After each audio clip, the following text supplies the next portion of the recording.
अब फिर एक और कंसेप्ट क्लियर कर रखा है इस पवित्र शब्द ग्रंथ ने कि परमात्मा ने किसी भी प्राणी को, किसी अन्य प्राणी को खाने का आदेश नहीं दे रखा। मांस खाना अलाउड नहीं, इवन पशु पक्षियों को भी नहीं। मनुष्य का तो बात ही क्या है।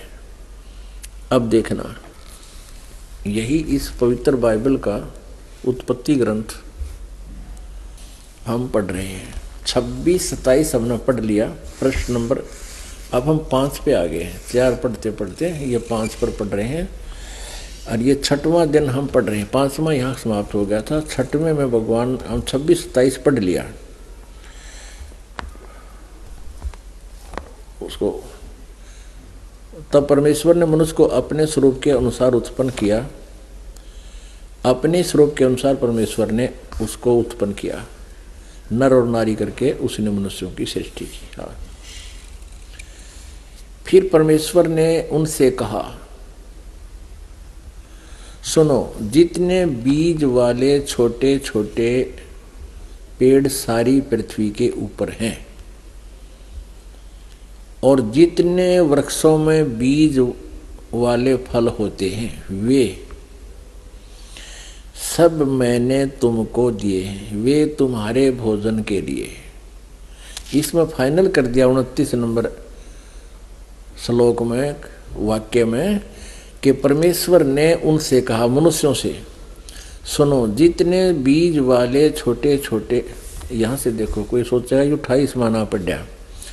और परमेश्वर ने उनको आशीष दी और कहा, और उनसे कहा कि फूलो फलो, मनुष्यों को पृथ्वी में भर जाओ और उसको अपने वश में कर लो, और समुद्र की मछलियों और आकाश के पक्षियों और पृथ्वी पर रेंगने वाले सब जंतुओं पर अधिकार रखो। यानी उनका, तुम उनसे बुद्धिमान बने रहो, उनका कंट्रोल रखो। जैसे हाथी, शेर, रीछ, भालू सर्कस में बांध कर उनको नचाने लगे मनुष्य, खाने को नहीं कहा।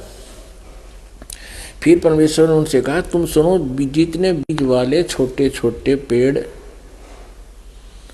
सारी पृथ्वी के ऊपर हैं और जितने वृक्षों में बीज वाले फल होते हैं वे सब मैंने तुमको दिए हैं, वे तुम्हारे भोजन के लिए। ठीक है। अब आगे देखो 30 में,